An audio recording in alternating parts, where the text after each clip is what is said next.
Praise the Lord. To God be the glory. Isang mapagpalang araw po sa bawat isa sa inyo, sa lahat ng aking mga subscribers at mga viewers, sa panibagong spiritual content po na aking tatalakayin at ipaglilingkod po sa inyo. Samahan niyo po ako mga kaibigan at mga kapatid. Subalit sa pagpapatuloy po sa ating content ay huwag po nating kalimutan na mag-subscribe, like, share, and comment. Napakahalaga po ng ating mga content dito sa ating YouTube channel, PMCC Port Watch, Karamuan, Lokal.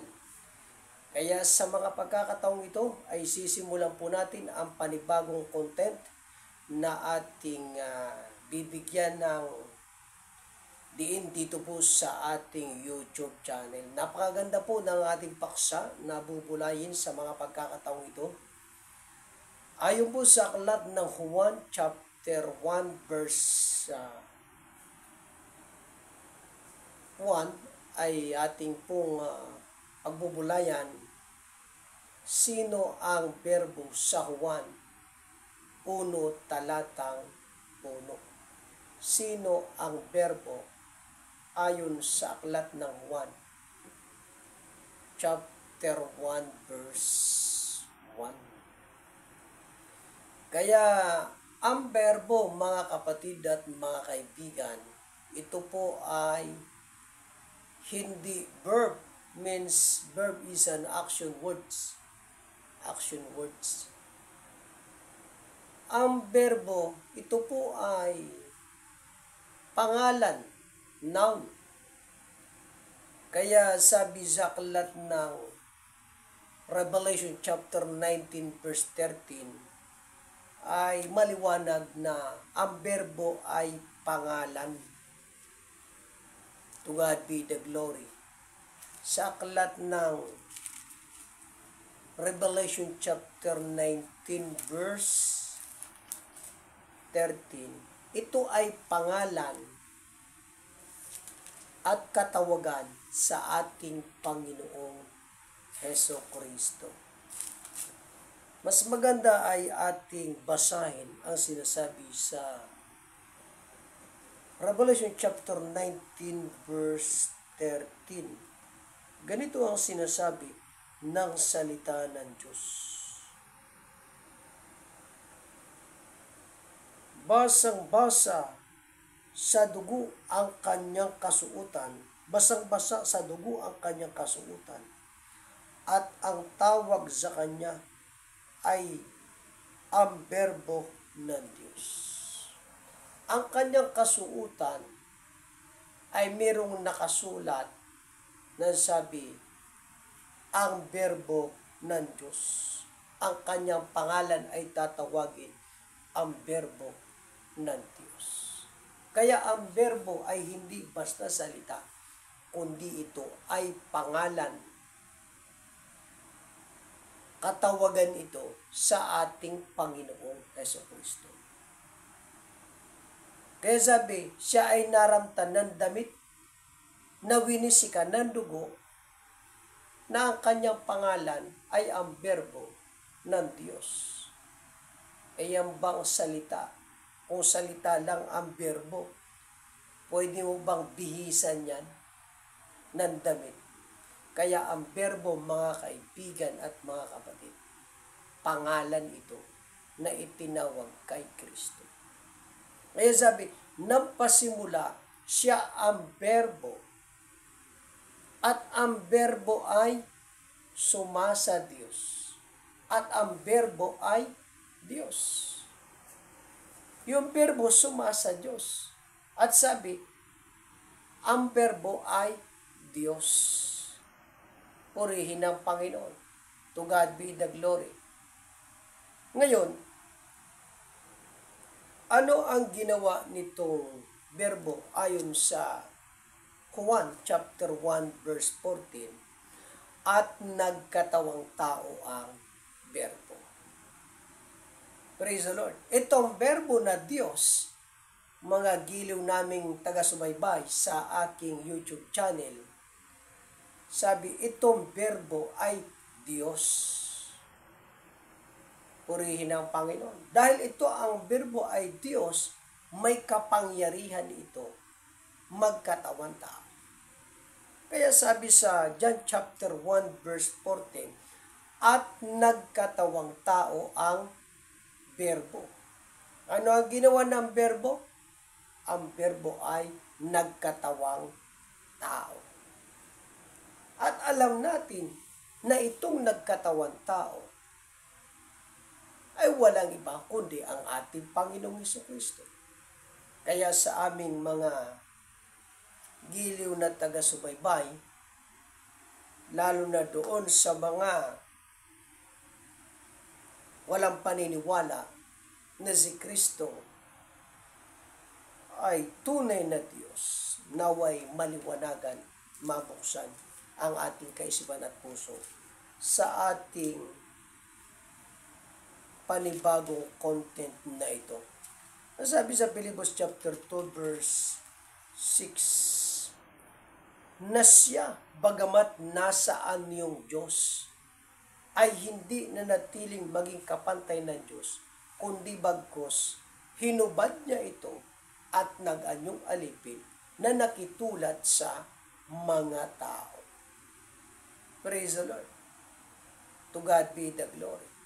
Kaya sabi, na siya bagamat nasaan yung Diyos,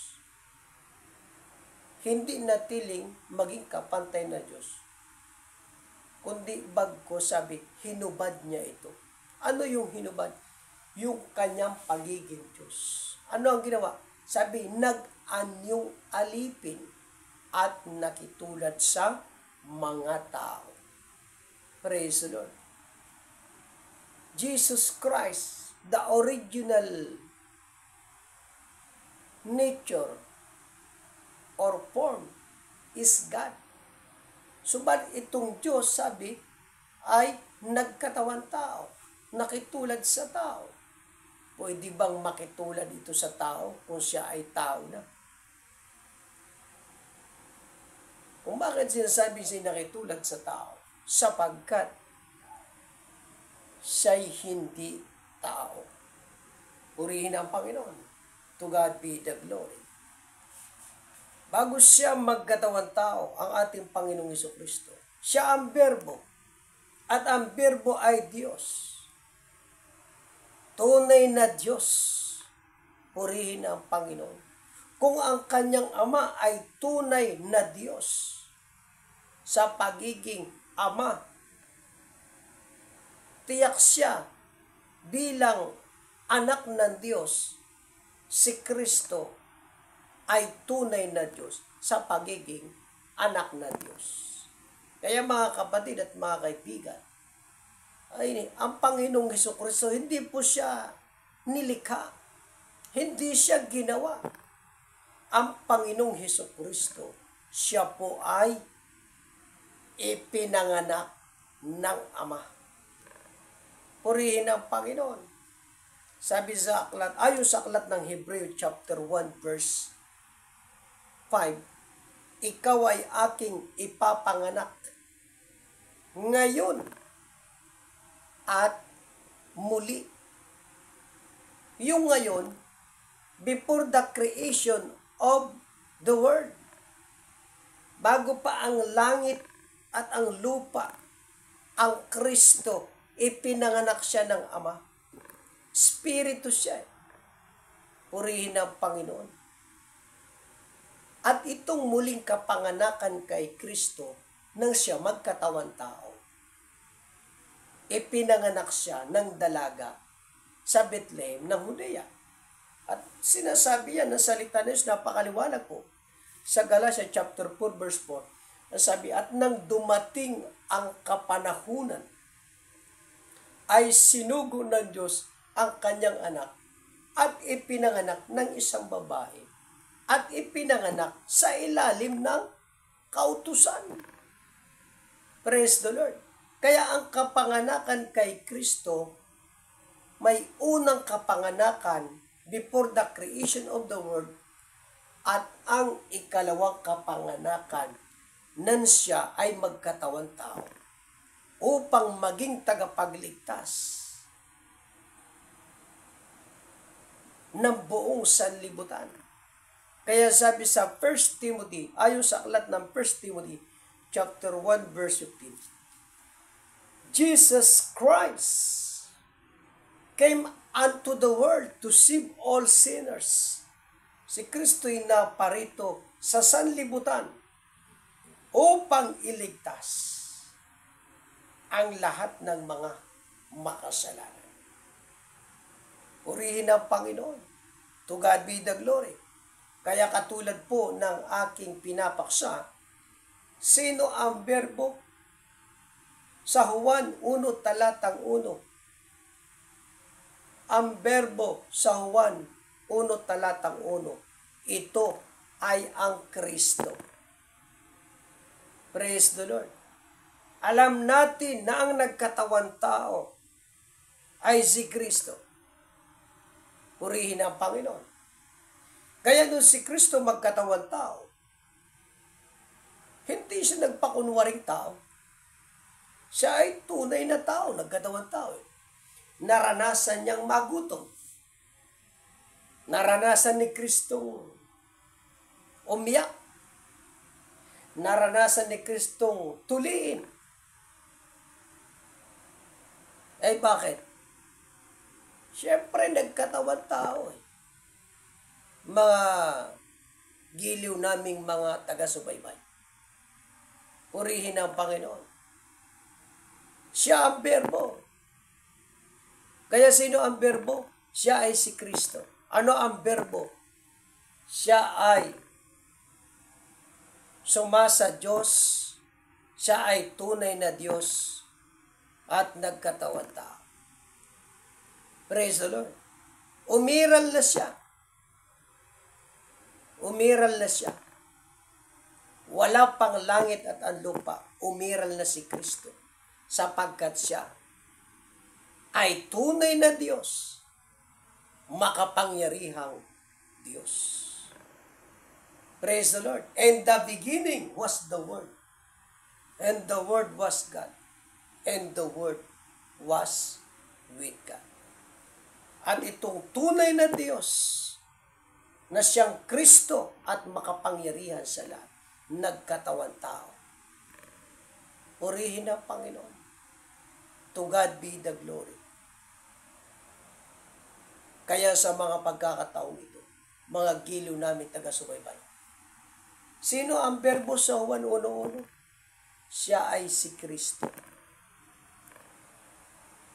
At sabi, ang berbo ay Diyos. Itong Diyos na dakila at makapangyarihan na siyang berbo, nagkatawan tao. Yan ang tamang doktrina at katuruan kay Kristo. Nagkatawan tao. Existed na. Hindi pa ipinanganak ni Maria. Umiral na siya. Siya ang Diyos na nakipag-usap kay Abraham. Sabi sa aklat ng Genesis chapter 17 verse 1. Galak na galak si Abraham nang makita niya ang aking araw at siya'y natuwa. Praise the Lord. Kaya, hindi makapaniwala ang mga Hudyo. Nasabi ni Kristo, bago pa si Abraham, ako nga. Wala pa si Abraham, may Kristo na. Umiral na siya, mga kapatid at mga kaibigan, sapagkat siya ay tunay na Diyos. Kaya mga giliw naming tagapanood sa PMCC Karamuan YouTube channel, naway maliwanagan po ang ating isip at puso. Makasampalataya po tayo. Ito ang tama na katuruan at doktrina. Purihin ang Panginoon.